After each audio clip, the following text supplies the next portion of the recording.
जय गजानन सर्व यूट्यूब फॅमिलीला।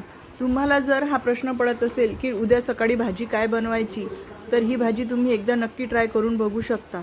चवीला तर खूप अप्रतिम लागतेच आणि करायला पण खूप सोपी आहे। चला तर मग आता रेसिपीला सुरुवात करूया। तर मी काय केलं होतं, रात्रीच हरभऱ्याची डाळ पाण्यामध्ये भिजत घातलेली होती आणि आता सकाळी ही छान पाण्यामधून काढून झरू घातलेली आहे आणि आता याचे आपण कढी फुंके बनवणार आहोत। तर यासाठी आपल्याला एक वाटण बनवून घ्यायचं आहे। तर इथे मी 15 ते 20 हिरव्या मिरच्या तव्यावर छान भाजून घेतलेल्या आहेत। तर मी बऱ्याचदा हिरव्या मिरच्या ह्या भाजूनच कोणत्याही रेसिपीमध्ये किंवा काही बनवायचं असलं तर भाजूनच वापरते। तर बघा अशा पद्धतीने मी हे सर्व वाटण आहे हे आता एका मिक्सरच्या भांड्यामधून जाडसर वाटून घेणार आहे आणि यातलंच थोडं मिश्रण ठेवून आपल्याला कढीसुद्धा बनवायची आहे।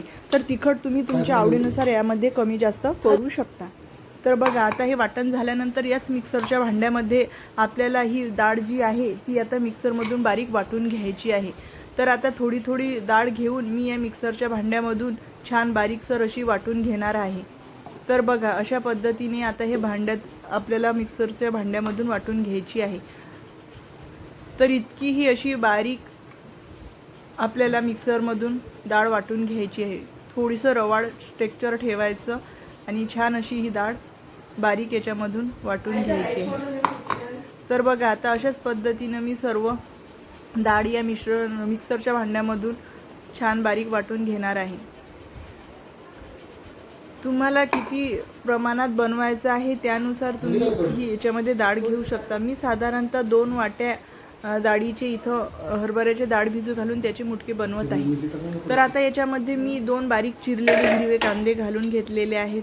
त्याचबरोबर जे वाटण आपण तयार केलेलं होतं ते वाटणसुद्धा आता आपण याच्यामध्ये 2 चम्मच घालून घेणार आहोत। तिखट हे तुम्ही तुमच्या आवडीनुसार कमी जास्त करू शकता। तर मी हे मुलांच्या डब्यासाठी सकाळी बनवत आहे त्यामुळे थोडं कमीच तिखट बनवत आहे। चवीनुसार मीठसुद्धा याच्यामध्ये घालून घेत आहे।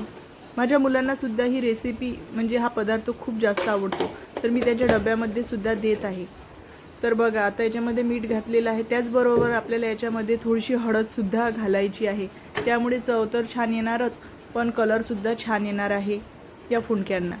आणि 1 चम्मच तेलसुद्धा आपण याच्यामध्ये टाकून घेणार आहोत। त्यामुळे काय होईल की हे छान आतपर्यंत छान मोकळे वाफवले जातील आणि घशात खाताना अडकणार सुद्धा नाही। तर बघा आता अशा पद्धतीने हळद टाकून छान मी आता हे एकजीव करून घेणार आहे। हळदीने याला छान कलर येतो आणि टेस्ट पण थोडी वाढतेच हळदीने। तर बघा अशा पद्धतीने आता सगळं मिश्रण मी एकत्र केलेलं आहे आणि आता चला आपण आता लगेचच याचे छोटे छोटे फुंके तयार करून घेऊ। तर त्या अगोदर मी गॅसवर पाणीसुद्धा गरम करायला ठेवून घेतलेलं आहे। तर आता हे बघा असे मध्यम आकाराचे फुंके म्हणजे आता हे सिलेंडरच्या आकाराचे किंवा मुटके जसे करतो आपण त्या आकाराचे मी इथं बनवून घेत आहे। तुम्ही हवं तर गोलसुद्धा बनवू शकता, पण मी असेच बनवत असते। तर बघा अशा पद्धतीने ही छोटे छोटे फुंके मी आता असे बनवून घेत आहे। तर असेच मी सर्व आता बनवून इथं घेणार आहे। तर हे बघा अशा पद्धतीने मी सर्व मुटके आता इथं बनवून घेतले आहे, म्हणजे जेवढे चाळणीमध्ये मावतील तेवढे मी आता सुरुवातीला इथं तयार करून घेतलेले आहेत। तर आता मी इथं स्टीलची चाळणी घेतलेली आहे, त्यामध्ये थोडं तेल टाकून ते सगळं तेल त्या चाळणीला पूर्ण छान लावून याच्यामध्ये ते फुंके ठेवून वाफवणार आहे, जेणेकरून ते खालून त्या चाळणीला चिटकणार नाही। तुम्ही कोणताही वाफवण्याचा पदार्थ ज्या चाळणीमध्ये किंवा कशात बनवत असाल तर तुम्ही त्याच्यामध्ये सुद्धा बनवू शकता। अप्पे पात्रामध्ये सुद्धा हे फुंके छान वाफवल्या जातात, पण यामध्ये जर चाळणीमध्ये केले तर भांडेसुद्धा कमी भरतात आणि लवकर वाफवले सुद्धा जातात। तर मी सहसा अशा चाळणीमध्येच वाफवून घेत असते।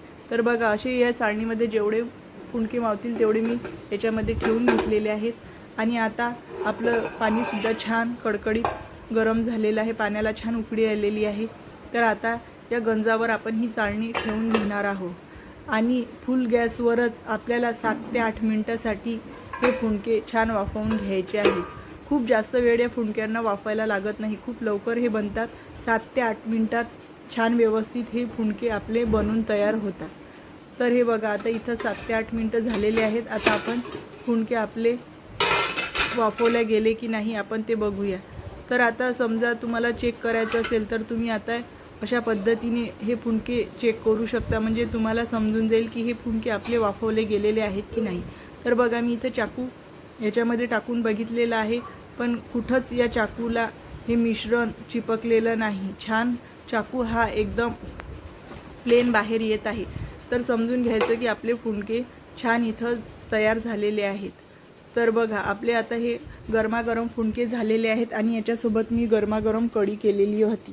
तर गरमागरम कढी आणि फुंके हे कॉम्बिनेशन खूपच छान आणि भारी लागते आणि हे फुंके आपण पोळी किंवा भाकरीसोबत आरामात पोटभर जेवण याचं करू शकतो. तर हे नुसते तेल टाकून खाल्ले तरीसुद्धा छान लागतात आणि भाकरी चपातीसोबत तर अप्रतिमच लागतात, आपलं जेवणच होऊन जाणार. तर बघा अशा पद्धतीने आपली कढी फुंकेची ही रेसिपी इथं तयार झालेली आहे. तुम्हीसुद्धा एकदा नक्की ट्राय करून बघा. मला खात्री आहे तुम्हालाही आवडेल आणि तुमच्या घरात सर्वांनाही रेसिपी जरूर आवडेल. आणि व्हिडिओ आवडल्यास प्लीज लाईक, शेअर, सबस्क्राईब नक्की करा. याच मिश्रणापासून अजून आपण वेगवेगळे रेसिपीसुद्धा बनवू शकतो. तर ते सुद्धा मी तुम्हाला पुढे नेक्स्ट व्हिडिओमध्ये ते सुद्धा शेअर करणार आहे. तर व्हिडिओ नक्की पाहत राहा. तर आता हा एक फुंका मी तुम्हाला इथं तोडूनसुद्धा दाखवते. तर बघा तुम्ही बघू शकता एकदम इझिली हा तुटत आहे, कुठंच चिकट झालेला नाही, छान असा आतपर्यंत बस